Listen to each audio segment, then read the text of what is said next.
My name is Peter Williams. I'm a production supervisor at Cyclone Industries. We periodically test our handles. We set it up in our testing apparatus. We clamp it by the head, and we continually add 6 kilogram weights to either alternative sides of the handle and see what strength our timber handles will sustain. Australian standards is 36 kilos. We double the Australian standard and we go to 72 kilos.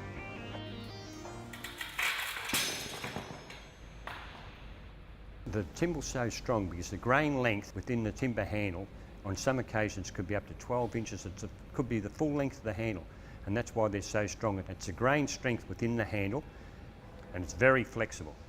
The benefit of a flexible handle is that it's got more give in it. The end user likes a little bit of give in the handle, like they don't want it jarring. It's got to be like a cricket bat. It's got to be comfortable to use.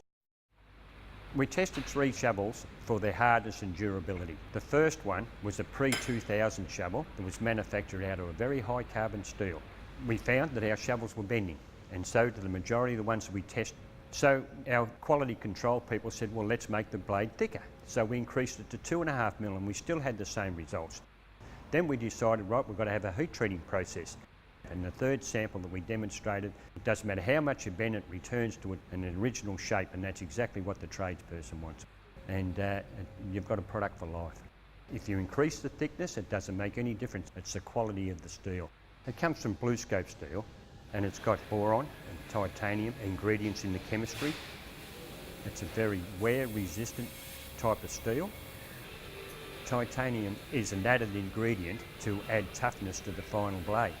Boron enhances the hardness after heat treatment. The heat treatment process is very important. It comes out of our forming furnaces at 960 degrees. When we stamp and emboss, we put our Cyclone stamp on the shovel, and then we put it into the forming dies. We have 16 different dies. It comes out of the forming dies at approximately 800 degrees.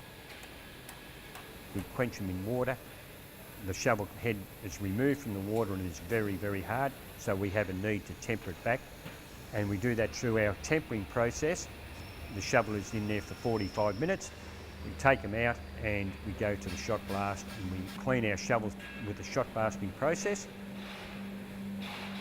We hydraulically screw our handles. We insert a screw into the socket through a pre-drilled hole.